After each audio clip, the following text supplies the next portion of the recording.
The mayor has unveiled the city's proposed budget for next year, and it includes the most expensive project in Winnipeg history. Upgrades to a sewage treatment plant, and every penny is being borrowed. Here are some of the highlights. Spending on all city services, everything from policing to snow removal to insect control, is going up about 5%. The operating budget will be nearly $1.5 billion in 2026. Property taxes pay for most of this, but they're not going up as high as they did last year. The rate hike in 2026 will be 3.5%, almost 2.5 points lower than last year. And city spending on infrastructure like buildings and equipment is going up dramatically.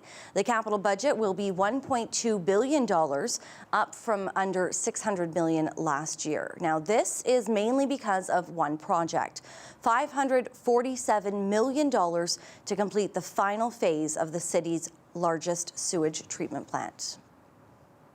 Infrastructure spending got the biggest boost in Winnipeg's new budget, but most of that, as we said, is going towards one project. The budget also includes a plan to increase staffing for firefighters and paramedics. CBC's Cameron McLean joins us live in the studio with more details. So, Cameron, what types of projects will that big infrastructure budget pay for?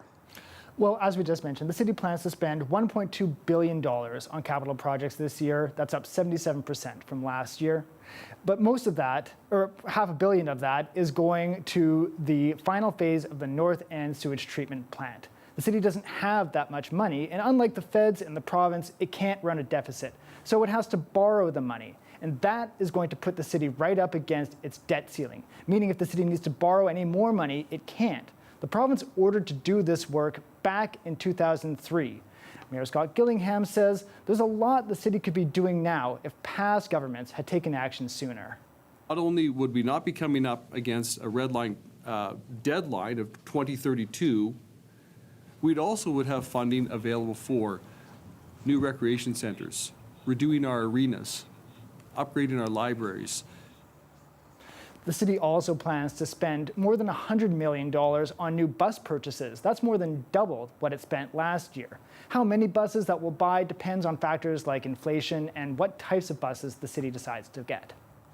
Okay, so Cameron, overtime and workers' compensation claims have driven up emergency services costs in recent years. So how is the city planning on dealing with that? They're creating a resource pool of firefighters who will be available to fill absences. They won't be assigned to a specific station. They'll move around wherever they're needed. They'll start with 10 next year, with plans to get to 40 by 2029. Finance Chair Jeff Rawadi says the pressures of the job have increased.